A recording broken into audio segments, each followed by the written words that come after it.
Ráda bych vám představila dnešního hosta, jmenuje se Sylvie Navarová, psycholožka. Dobrý den. Pěkný den, Sylvie. Děkuju, že jste přišla a děkuju, že spolu můžeme udělat tenhle rozhovor. Tak se asi rovnou můžeme na to vrhnout. Určitě. Jo, super.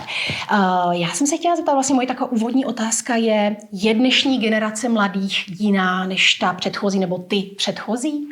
Jako lidé se neliší. To, co se liší, tak je ten okolní svět, který mladé lidi ovlivňuje. Představte si takovou metaforu. Mladí lidé jsou digitálními domorodci. Narodili se do společnosti, kde je běžný internet, běžné spojení se s lidmi v celosvětovém měřítku, zatímco my jsme, jako dospělí, jsme pouhými návštěvníky v tom jejich světě, jako kdybychom nahlédli do jejich života, byli turisté, kteří přicházejí na návštěvu, ale nikdy tomu světu nemůžeme zcela rozumět. Takže naše reakce na stres, na podněty jsou úplně totožné. To, v čem se lišíme, tak je zpracování informací. Takže vlastně jako lidé jsme stejní, ale vnímání toho stresu z práce, ze školy, ze vztahů je trochu jiné u té mladé generace než u nás. Liší se míra podnětů. My už dospělí dokážeme vyhodnotit, čemu věnovat pozornost, co za pozornost nestojí, zatímco mladí mají těch informací tolik v celosvětovém měřítku, jak jsem zmínila, z Ameriky, z Jižní Ameriky, z Afriky, prostě z celého světa se k ním dostávají informace a teprve se učí vyhodnocovat to, co stojí za to a co můžou klidně pustit. Hodně se dneska mluví o tom, že stoupá počet psychických obtíží u mladých. Je to opravdu tím, že ten nárůst je větší, že jsou pod větším třeba tlakem, nebo je to tím, že máme lepší diagnózy, že se nebojíme o tom mluvit, o tom tématu? Všechno je přítomno, jednak vzrůstá počet obtíží, tak jak o tom hlásí ve zprávě zdravotní pojišťovny, říkají, že u dospělých je to zhruba 15% populace, u dětí zhruba 13%, to znamená, každé 8. dítě má nějaké psychické obtíže a současně to, co se na tom podílí, tak je také vliv výchovy, kdy rodiče dbají na bezpečnost dětí více, ale když se snažíme, aby děti byly v bezpečí, tak jim vlastně neumožňujeme vystavovat se nějakým náročnějším situacím, které by se učili zvládnout, takže jim neumožňujeme, aby se stávali samostatnými, zodpovědnými. Takže je to více věcí, které se na tom podílejí. Současně také ta diagnostika, která se zlepšuje, je také ve hře. No, vlastně jste zmínila ty rodiče takové přepečující a já znám ze svého okolí vlastně rodiče i, kteří vozí 300 metrů dítě do školy, jen aby nešlo těch 300 metrů náhodou pěšky a něco se mu nestalo. A nebo teďka ze škol mám jako informace, že třeba děti nepoužívají nůžky a že jim je dají vlastně až té škole, protože rodiče se prostě bojí, že si to dítě ublíží. A na druhou stranu znám zase takové, co třeba absolutně to dítě nechají ladem, když to tak řeknu, a vlastně jako Rusy, jako dělej si, co chceš, ty se musíš vyvíjet sám, svoji osobnost. A teďka jako, co je vlastně jako dobře? Asi ani jedno, že ta přepéče i ta jako nechám tě ladem. Extrémy jsou vždycky škodlivé, takže hledat tu zdravou střední cestu je ideál. Ta velká péče, nadměrná péče, ta způsobuje, jak jsme si říkali, to, že děti pak nejsou samostatné, nejsou zodpovědné, neumí si zavázat kaničky, protože to za ně stále někdo dělá. A naopak to, že někteří rodiče mají tu výchovu tak volnou, že se vlastně o ně ani nezajímají, tak může způsobit to, že děti si z výchovy odnesou pocit, že nemají žádnou hodnotu, že nestojí za to, aby se o ně někdo zajímal. Jo, ta hodnota, vlastně jsme se bavili už, ne teďka, ale před chvílí, že vlastně je hodně důležitá u toho dítěte, nebo vlastně obecně i u nás, že u nás dospělých je vlastně ta hodnota velmi důležitá. Vy jste ji zmínila mimo kameru, že vlastně se málo chválíme, málo se jako oceňujeme, když to tak řeknu. A tak můžete třeba ještě tady něco jako říct, doporučit k tomu sebehodnocení nebo nějaké té sebekvality, jak to brát vlastně? Jo. Tak jak jste hezky zmínila, tak vlastně je to otázka nejen dětí, ale i dospělých. To znamená, to, co umí dospělý, může předávat svým dětem. Takže vždycky je to i k zamyšlení pro rodiče, co mohou udělat oni, co by chtěli naučit své dítě, protože sebevědomá matka je pak vzorem pro sebevědomé děti, stejně tak jako vztah rodičů je takovým jako ukázkovým vztahem nebo manuálem na to, jak se mají dělat vztahy v dospělosti pro děti. A když se umí chválit rodiče, mohou chválit také děti. Jednak můžeme chválit to, že se snaží, nemusíme upozorňovat jenom na výkony a chválit za samé jedničky, ale i za tu snahu, ale současně si myslím, že je i důležité si říct, že dítě je přece šikovné a máme ho rádi jenom tak, že je. Jo? Takže i to bych se vůbec nebála dětem říkat, protože to jednou dobu byl takový trend, že nesmíme za žádnou cenu dětem říkat, že jsou šikovné, protože by to mohlo způsobit, nevím, nějakou hroznou katastrofu. Takže nebojíme se toho. Nebojíme se toho, určitě. A vlastně to je jedno, v jakém věku chválíme. Je to tak, je to prostě i 3leté dítě, i prostě 18leté, furt je to dítě, že jo, svým způsobem naše dítě, tak furt chválit, vlastně stále chválit, je to dobrý. A vlastně to, jestli se nám to podařilo, tak poznáme podle toho, že dítě umí ocenit i samo sebe, že umí říct, v čem je dobré, jaké jsou jeho silné stránky, co může nabídnout, nevím, světu a v práci a podobně. Aha, to je zajímavé. A když jsme teda u toho pozitivního, pojďme se trošku ještě mrknout na to negativní. Je dobré si jako připustit i to, že něco nezvládám a že něco udělám nějakou chybu, je to tak? Ano. Takže když vlastně jako umím pochválit to dítě, dejme tomu za něco, že udělalo nebo něčemu se nasměrovalo třeba jenom, nebo zkusilo něco a neuspělo v tom, tak vlastně ho pochválit, ale co když teda jako něco nejde třeba, že jo? Chyba je vlastně důležitý milník na cestě. Důležité je, aby se dítě v té výchově vlastně odneslo to, že chybou nekončí svět. Chyba ho nedefinuje. Je to jeden milník, který dokáže překonat.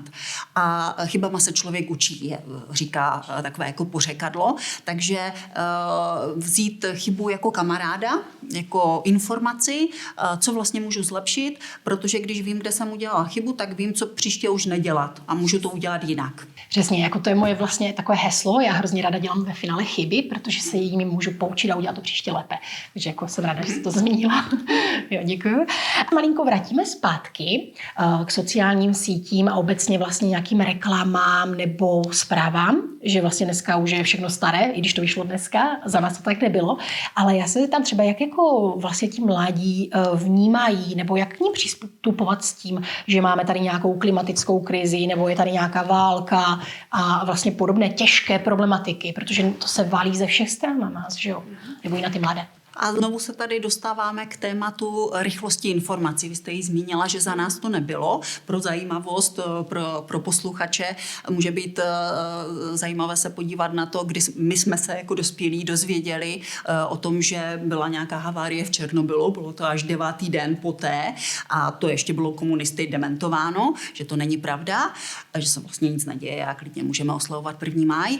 Zatímco mladí už týden předtím, než vypukla válka na Ukrajině, youtubeři informovali o tom, že něco takového se chystá. Takže, tak jak jste říkala, už dopředu vlastně jsou informováni o něčem, co by mohlo vzniknout. A to opět zdůrazňuji v celosvětovém měřítku. To u nás nebylo. My jsme měli informace jenom tady v tom našem údolí, v tom našem omezeném světě, kdežto oni mají informace v tom celosvětovém měřítku a potřebují se naučit vyrovnávat vlastně s těmito informacemi a potřebují k tomu ale jiné nástroje, to je nemůžeme naučit my. My můžeme naučit ten základ a oni mladí si potřebují s tím poradit sami, protože někdy dospělí třeba říkají, my jsme taky měli stresy a zvládli jsme to. No, to slyším často. To jsou nesrovnatelné stresy, to nejde vůbec srovnávat, takže naše chytré rady, jako dospělácké, vycházejí úplně vniveč. To, co my můžeme jako dospělí, tak je být takovou jako oázou, takovým místem, kde si mladí mohou na chvíli odpočinout, utřídit si myšlenky, můžeme se jich ptát, jak by to chtěli vyřešit třeba nejlépe, co by pro ně bylo dobré, jaké možnosti mají, takže můžeme se ptát otevřenými otázkami, ale na rady jsme krátcí. Aha, to je zajímavé. To mě vlastně nenapadlo k tomu i takhle přistupovat. Pocit nebo obecně zaznamenávám, že rodiče mají problém s tím, že jejich děti jsou furt na mobilu, nebo mají ten pocit, že tam jsou velmi často a že tam řeší vlastně všechno.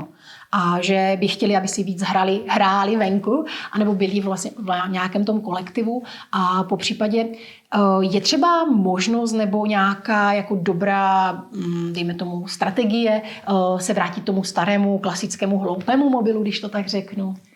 Rodiče mají pocit správný. Ten záměr, aby si děti užili to, co si rodiče užívali v dětství sami, tak je určitě pozitivní.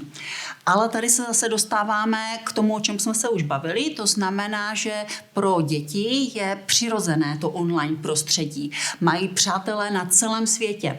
A kdykoliv zakážeme dětem sítě a přístup na internet, tak jim vlastně znemožňujeme navazovat sociální vztahy. A sociální vztahy jsou velmi křehkou záležitostí, zejména právě od covidové doby, kde byly děti zavřené doma a tím pádem mozek se nemohl rozvíjet, neměl ty podněty v této sociální oblasti, nemohla se rozvíjet ta sociální inteligence tak, jak by bylo žádoucí, když by byli v kontaktu s vrstevníky. A takže od té doby to, s čím se setkáváme v psychologických ordinacích, tak je právě téma vztahů, srovnávání se s druhými, jak oslovit ty druhé, cítit se u toho dobře. Takže ta vztahová oblast je velmi náročná pro děti a kdykoliv teda rodiče zakážou, dají hloupý mobil, zakážou přístup na sítě, tak vystavují své dítě riziku, že nebude mít kamarády. Uhum. A vy jste ještě pak zmiňovala vlastně v našem jenom rozhovoru, že je dobré najít náhradu, když už teda zakážu nějakou třeba, kdyby to dítě bylo na tom mobilu, dejme tomu, že by ani nespalo, jo? Že můžou být takové případy, tak jako chápu, že třeba jim ten mobil na tu noc vemou a je teda dobré nějakou náhradu najít za to, nebo jak vlastně, aby jako ty děti byly v kontaktu s těmi svými. Protože otvírá se otázka, když teda zakážeme něco, tak co bude místo toho? Je to pořád stejné ve výchově, místo toho, aby rodiče říkali neskákej do té louže, tak by měli říct, co teda dítě má udělat, protože když říkám, co nemá dělat, tak to dítě samozřejmě bude chtít dělat. No, takže pokud řekneme nebuď na tom mobilu, tak co má dělat teda místo toho? Pokud vlastně nemá jiné možnosti, neví co jiného, tak je to na rodičích, aby něco nabídli, něco vymysleli, byli s ním v kontaktu a nabízeli mu nejrůznější možnosti. Ale zase, když se vrátím k psychologické praxi, tak mladí, kteří mi chodí na konzultace, tak často zmiňují i sami, že chtějí takový jako detox od těch sítí, dopaminový detox se tomu říká.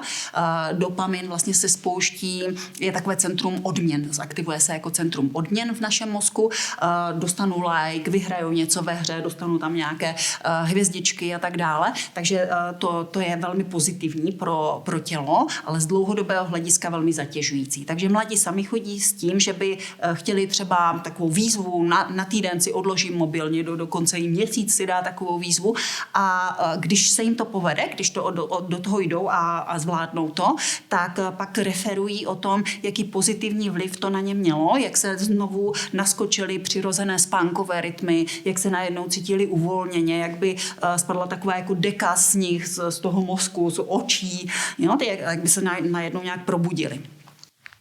Aha, jo, takže vlastně to je taková, je to ten termín té duševní hygieny, je to něco podobného, nebo řeknete nám něco k tomu víc, protože jsem zjistila, že... Aha.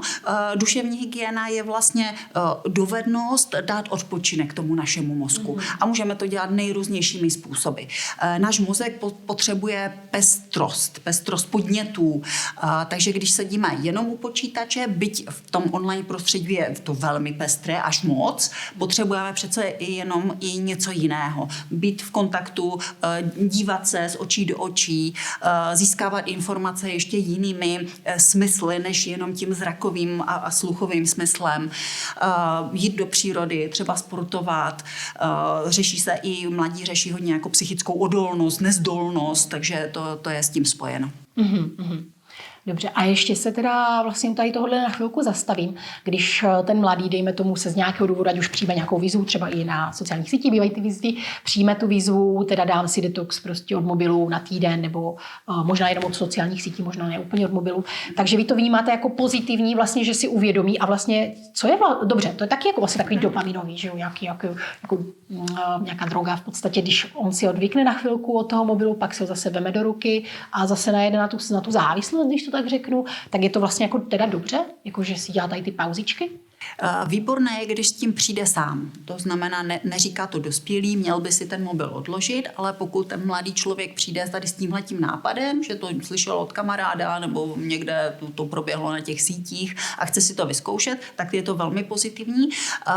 Vzpomínám si třeba na jeden takový příběh, kdy slečna řešila poruchy příjmu potravy, bylo to ze začátku, takže čím dříve se řeší jakékoliv potíže, tak tím to jde snáze udělat teda nějakou změnu a ta začala teda tím, že by si udělala takový detox od mobilu a pak se vrátila po měsíci a začala ale hledat jiné přátelé, vyhledávala jiné příspěvky, to znamená ten fokus, to zaměření pozornosti už bylo na něco jiného zdravého. Aha, takže vlastně i ta motivace toho, že vlastně si na něco odvyknu na chvilku, tak mě to může přivést úplně do jiného světa, vlastně i k něčemu lepšímu a může vlastně zároveň i k něčemu horšímu, myslíte? Nebo spíš jako většinou platí to, že to je k něčemu lepšímu? V psychoterapii se snažíme, aby to bylo lepší. Ale samozřejmě v tom reálném životě se takhle může otevřít cokoliv, protože na sítích děti, tak jak mají přístup ke všemu, tak si mohou být součástí skupin, kde si vzájemně radí, jak se sebe poškozovat, jak co nejlépe nejíst, jak to vydržet, ten hlad a pak to vede k těm poruchám příjmu potravy, ale mohou být také součástí skupin, které řeší sebehodnotu, sebelásku a záleží na nich, co si vyberou, co je pro ně dobré. A tady teda ještě chvilku zase zůstaneme. Vy jste zmiňovala, že vždycky jako čím dřív přijít, tím lépe. Kdy vlastně jako už poznám, že třeba dítě má jenom, nebo i já vlastně dospělý, mám jenom třeba dlouhodobě, dejme tomu, špatnou náladu, nebo kdy už jako poznám teda zas, že už je ten problém a měl by se nějakým způsobem řešit, jít k tomu odborníkovi, nebo co je vlastně první krok, co bych měl jako udělat, když mám nějaký problém psychický, když už to jako necítím, že to zvládám. Řekla bych, že obecně u dospělých i u dětí je takovým lakmusovým papírkem psychické pohody kvalita spánku. Pokud nespím, budím se, nebo předčasně vstávám, tak je to vždycky kouknout se na ten život, co mi to nedá spát, co to potřebuju změnit. Takže spánek v prvé řadě, potom častější nemoci, bolesti hlavy, bolesti zád a podobně. A u mladých lidí je to také tendence k sebepoškozování jako forma uvolnění úzkostí, napětí. Takže vlastně kdykoliv lepší je skontaktovat nějaký odborníka a s nějakou psychologickou poradu nebo psychologa a radši zjistit, že mi nic není, že to byl prostě jenom špatný týden, protože jsem měl nějakou zátěž, než jako to dejme tomu podcenit. Určitě. Než to táhnout nějakou dobu a říkat si, já to zvládnu a pak to už bude ale na to zvládání ve spolupráci s psychologem třeba na delší dobu a půjde to obtížněji. Protože třeba už u toho zmiňovaného sebepoškozování je vlastně ze začátku, když to podchytíme, tak pracujeme zase, co v té psychice je takového, že nás tu nutí narušovat své vlastní hranice těla, si ubližovat. A pracujeme nejčastěji, to je nějaká forma úzkosti, třeba daná tím, že neumím navázat kamarádství a podobně, tak jak jsme se bavili. Takže my pracujeme na tom prioritním tématu, když to se vyřeší, tak už vlastně to dítě nebo ten mladý dospělý nemá potřebu si nějakým způsobem ubližovat. Umí uvolnit napětí jinak, to je to, co se naučí v rámci psychoterapie, anebo vůbec to už ani téma není, protože se naučí navazovat vztahy a je mu dobře. Pokud se ale sebe poškozuje dlouho, tak se spustí v těle procesy závislosti. To znamená, že už mozek vyloženě potřebuje to si ublížit, aby se nějakým způsobem aktivovala hormonální soustava. Takže už to není jenom o tom, co to spustilo, není to o tom prioritním tématu úzkosti, ale navíc řešíme závislosti a to je velmi náročné. Protože mimo kameru jste mi vlastně řekla, že v podstatě, když ten člověk nebo ten rodič přijde s tím dítětem nebo nějaký blízký, přijde s tím dítětem k tomu poradci nebo k tomu psychologovi, tak vlastně to docela rychle se z toho dostane. Je to tak? Vy jste říkala, že vlastně, když se poškozuje a není to dlouhodobé. Pokud jsme na začátku té potíže, té obtíže, tak mladí lidé jsou velmi flexibilní, takže stačí pár konzultací, aby si uvědomili, co vlastně potřebují, jak k tomu přistoupit jinak, získají jiný úhel pohledu, naučí se třeba právě relaxovat nebo nějak jinak přistupovat k sobě a ke svému životu. Když už, ale to je dlouhodobá záležitost, protože pro sebepoškozování je typické, že mladý člověk pak nosí dlouhé oblečení a vlastně nikdo si toho nevšimne, třeba ani ti dospělí dlouho si toho nemusí všimnout. Takže nám to jednoduše v podstatě může přerůst až do těch závislostních stavů. A teda vlastně, co třeba ještě říct těm rodičům nebo vzdělavatelům, nějakým učitelům, jako když je něco, co třeba mají společné, tyto děti nebo tato mládež, která se poškozuje, něco třeba, co může vést k tomu, že poznají, nebo že zareagují nějak, nebo že to začnou řešit i dospělí, když říkáte, že je možné, že třeba to rok dítě dělá a vlastně to ani nikdo neví. Je něco, co může rozpoznat ten dospělý? Řekla bych, že je důležité, aby se rodiče zajímali, protože většinou to i souvisí se situací v rodině, takže něco už v té rodině je takového, co přitahuje pozornost těch rodičů a už nevěnují tolik pozornosti dítěti.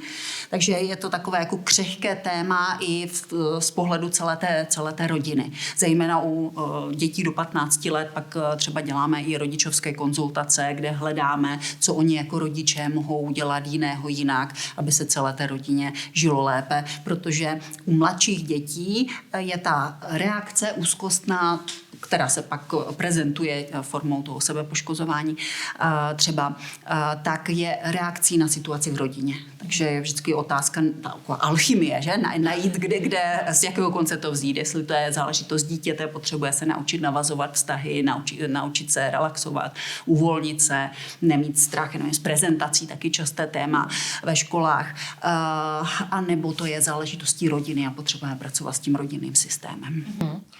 A můžu se jenom zeptat ještě třeba, když je, já nevím, za mých časů, když jsem, vlastně já jsem se ráda oblíkala jinak, protože jsem nechtěla vypadat jak všichni ostatní, ale dneska mám pocit, že trošku ten trend takový jiný, že ty děti jako, nebo ta mládež chce být dost jako stejná nebo se podobat nějakým vzorům, které vidí právě na těch sociálních sítích, ale někteří jako řeší to právě, že jsou jiní, nebo že se chovají jinak, nebo že mají třeba nějakou, dejme tomu, dysfunkci, jako nějaký problém. Tak jak vlastně přistupovat, nebo jaká by měla být pomoc těch rodičů těmto dětem, co se cítí moc jinak, jiní, odstrkování, dejme tomu, nezapadají do toho kolektivu, jako jak tohle třeba řešit, protože to je určitě docela běžné téma asi. Myslím, že to je pořád to téma navazování vztahu, že to často slyším v rámci konzultací s mladými právě tady v této souvislosti. Já jsem asi nějaká divná, nikdo se se mnou nechce kamarádit, anebo kamarádky mě odstrkujou, říkají nějakým způsobem šikanujou v vozovkách, bych řekla, že to není až jako vyloženě šikana jako termín, ale může to být takový jako pocit z toho. Takže tady se točíme vlastně kolem těch vztahů, které jsou takové jako problematickým tématem. A výzvou, aby se naučili mladí navazovat vztahy i offline. Jo, to jsou určitě taky důležité pro budoucnost vlastně jako i našeho lidstva, že? Ty vztahy offline. Nicméně, vy jste říkala, že ty děti nebo ta dnešní mládež je v online světě jako doma. My tam doma prostě nejsme. Takže jako mně přijde teda ještě jednou dobré zmínit, že vlastně bychom to měli trošku jako brát, že to tak je, že ta doba je prostě jiná a trošku my se jí přizpůsobit, než spíš ty děti ladovat do té naší doby. Je to tak? Přesně tak, jak říkáte.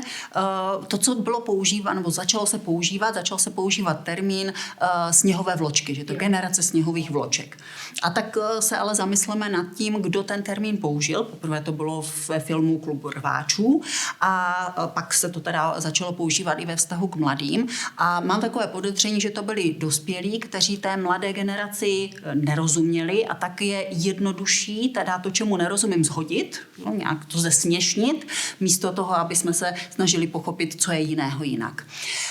Já vždycky tady v téhleté souvislosti ráda připomínám Sokrata, když si vyhledáte na internetu, co řekl o mládeži, jak se neumí chovat, nemá vztah k autoritám, úctu k autoritám a strká při jídle. Je to 2500 let a stále je to stejné. Takže já bych se vůbec nebála toho, že mladí jsou nějací jiní. Jsou pořád stejní, jenom to, co se mění, tak se mění ten svět a tak, jak se svět zrychlil, tak je jasné, že dospělí už tomu mladému světu nerozumí. Ale bylo to tak vždycky. Jo, já to vnímám úplně stejně a vůbec mi nepřipadá šťastné házet jakékoliv období do nějakého pytle, protože vždycky jako jasně někdo je prostě nějaký, ale není to, že všichni jsou takový, že. A navíc mně přijde, že když jsem v kontaktu s těmi mladými, tak oni přijdou takový jako citlivější, pozornější k některým věcem, ale nepřijdou mi, že jako by byli nějak jako nepoužitelní. Jo? Že mi přijde, že se to jako často zaměňuje, když se s kýmkoliv bavím, že ti dospělí jako radši řeknou přesně, jak jste říkala, to schodí z toho stolu a pojmou to tak jako zjednodušeně, než aby nad tím zapřemýšleli vlastně, jak to je. Jako. Jo. A opakovaně se v těch psychologických konzultacích setkávám s tím, že když se ptám se otevřenýma otázkama, tak ti mladí lidé jsou schopni se zamyslet, vymyslet pro sebe ta nejlepší řešení, zatímco často dospělí jim dávají ty návody. Ale návody pro ten starý svět, pro ten mladý, takže tam to nemůže fungovat. Ano, vidíte, a když jsme tady u téhle otázky nebo tady tohohle tématu, jak vnímáte i to, že ve školách se ubírá učivo, nebo že i rodiče vlastně povinností po těch dětech už tolik nechtějí, jak za našich třeba, nebo dřívější ještě časů, že jako to jde stále, se to zužuje, to množství, které těm dětem v těch institucích nebo doma předáváme. Vnímáte to jako pozitivně, nebo je to jako správný přístup? Pořád mě k tomu napadá, že je to spojeno s tím, jak je ten jiný svět, s tím množstvím informací, které děti získávají jinak. Umí výborně anglicky a ve školách se učí základy, dostávají špatné známky, ale přitom se běžně domluví cizím jazykem bez problému. Jo, že tady je zajímavý ten paradox. A druhá na tuhletu otázku mě vždycky napadne, že já i na gymnáziu jsem končila o 12:30. Moje děti už od 2. stupně základní školy mají výuku třeba i do 4 hodin. Tak kde se ubírá? Jako, nevím právě, jak tady tohle přesně je, jenom to vlastně slýchávám, že se furt ubírá i učivo, nebo minimálně třeba obor, který jsem studovala já na vysoké škole, že už jako vlastně ubrali spoustu předmětů nebo tu náročnost, ale vlastně jako nevím, jak to je. A na druhou stranu já s vámi naprosto souhlasím v tom, že někde jako se musí ubrat, protože oni mají, přesně jak říkáte, ty informace někde jinde. Oni vlastně se učí těmi zprávami, které dnes a denně jako mají v tom mobilu a učí se v podstatě rychle, že jo, to, co jako je zajímá. Ne, to, co je nezajímá, se asi naučí, že?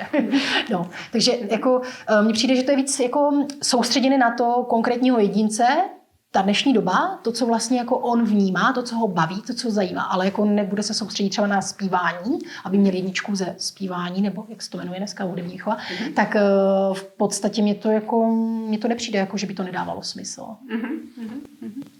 Jo, souhlasím, že každý si najde to své a myslím si, že je to i otázka, která se teďka řeší, jak se bude školství proměňovat. Že učitel, který vedl frontální výuku, tak už v podstatě není vůbec zajímavý, tak jak jinak teda pedagogové budou přistupovat k výuce. A vlastně ten pravděpodobný vývoj je, že budou více mentory, provázet ty děti, mladé, aby si sami nacházeli informace, spíše učit pracovat s informacemi, učit kritickému myšlení, té psychické odolnosti, to je téma teďka ve školách well-being.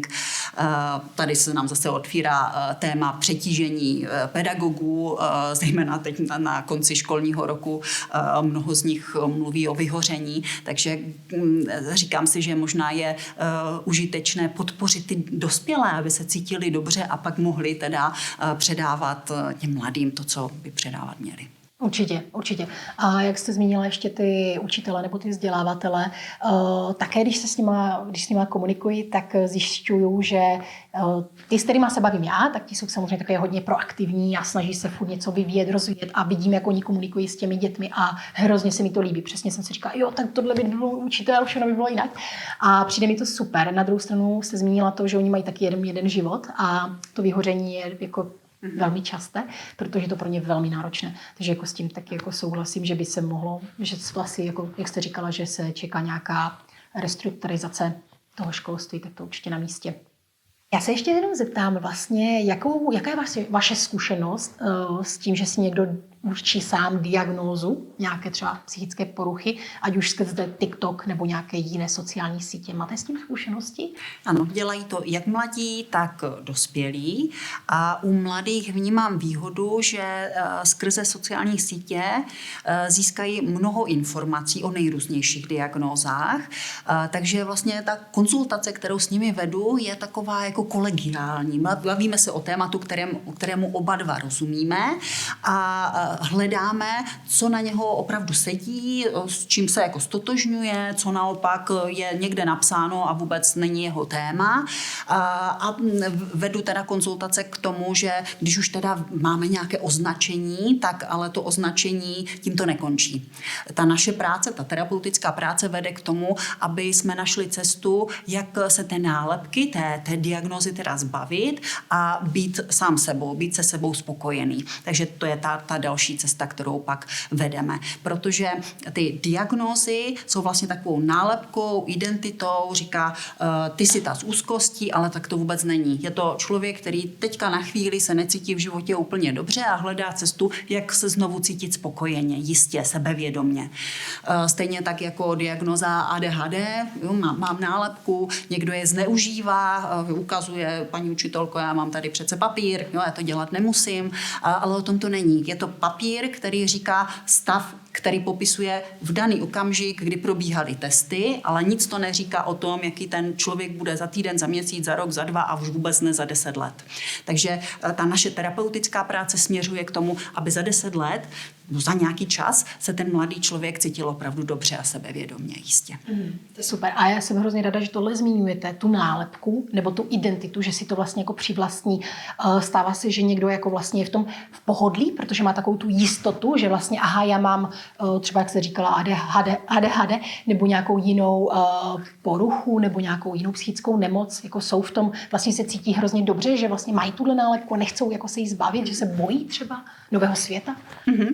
Ze začátku je to určitě takové jako uklidnění, že se cítili jiní a ta diagnoza potvrdila tu jejich jinakost, takže mají pocit, že si konečně rozumí.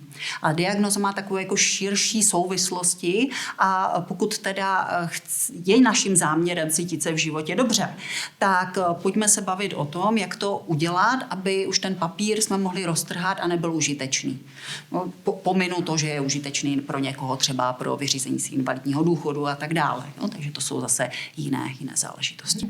A když už jsme u tady tohohle, tak se jenom zeptám, nebo mi to nedá, jak to je třeba právě s tou léčbou nebo s tou úspěšnou léčbou? Třeba dejme tomu, někdo má nějaké úzkosti, nejspíš třeba má jenom nějaké terapie, možná dostane třeba i prášky nějaké. Tak po jaké době z vaší praxe třeba vidíte to, že vlastně ta úzkost pomine, může se i do budoucna objevit? To jsou vlastně takové 2 otázky, tak jestli můžete. Ještě tam je ta otázka těch prášků, že medikace, to předepisuje psychiatr, ale vlastně první volbou by měla být psychoterapie. To znamená rozhovor, nějak vedený, strukturovaný, který vede někam. To, co ale v psychoterapii máme takovou jako potíž a často klienti, dospělí a rodiče se ptají, za jak dlouho bude v pořádku. Nevím. Člověk není stroj, nejde vyměnit součástka, nejde říct, na jak dlouho to bude, každý je velmi individuální, takže nelze říct, jak dlouho to trvá, s někým stačí 3 sezení, to jsou ty, co přijdou hned, zavčasu zachytí, jo, že jim není dobře, hned přijdou na konzultaci, takže to není nějak dlouhé. Když se ale ty potíže nějakým způsobem už jsou dlouhotrvající anebo vážnějšího charakteru na podkladě nějakého traumatu, nepříjemné zkušenosti, anebo jsou to vážnější diagnózy, tak tam to může být i na roky. Rozumím.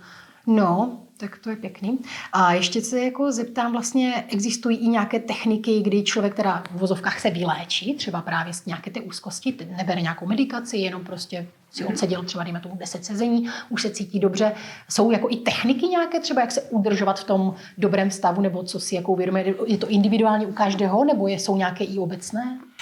Určitě, taková jako prevence, protože ta druhá otázka, na kterou jsem neodpověděla, tak je, že ten člověk, který někdy v životě má nějakou úzkostnou obtíž, poruchu, bychom tím odborným výrazem to nazývali, tak má takovou jako citlivější nervovou soustavu, je citlivější na podněty, stresy a tak dále. Takže velmi pravděpodobně i v budoucnu ta jeho nervová soustava bude reagovat takhle jako citlivěji, ale on už bude vědět, co s tím. K tomu by měla sloužit ta psychoterapie, že bude odcházet z psychoterapie s tím, že ví ve chvíli, kdy je toho moc, tak vlastně se musím zastavit, udělám si nějakou relaxaci, meditaci, nebo půjdu na procházku, udělám prostě něco jinak, a protože když to neudělám, tak vím, kam to povede a jak vypadají takové úzkostné stavy nebo panické záchvaty.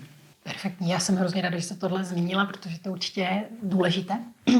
A takhle ještě na závěr se zeptám, máte nějaké doporučení právě třeba pro vzdělavatele nebo i pro ty rodiče v podstatě těch dětí, co byste jim jako doporučila vlastně na základě tady toho, co jsme tady dneska probírali? Já bych doporučila hodně trpělivosti. Vždycky mi tady v souvislosti s tímhletím napadá téma, rodiče občas chodí na konzultace s tím, já už jsem mu to říkala a on mě neposlouchá. Výchova je o tom, že něco říkáme a jdeme příkladem 100krát, 1000krát, dokud se ten vzorec chování, který máme záměr podpořit, neusadí, nevytvoří. Takže trpělivost, v tom trpělivý přístup v rámci výchovy se určitě vyplatí a pořád platí, my jsme vzory. Takže to, co my děláme, jak moc my jsme na mobilu a pak dětem říkáme nebuď na tom mobilu a přitom na něm sami jsme, tak tady tento vzor rodičovský, tak ten je taky nesmírně důležitý. Takže na to určitě dbejte. Perfektní. Tohle platí určitě v každém věku, předpokládám? Ano. Ano, výborně.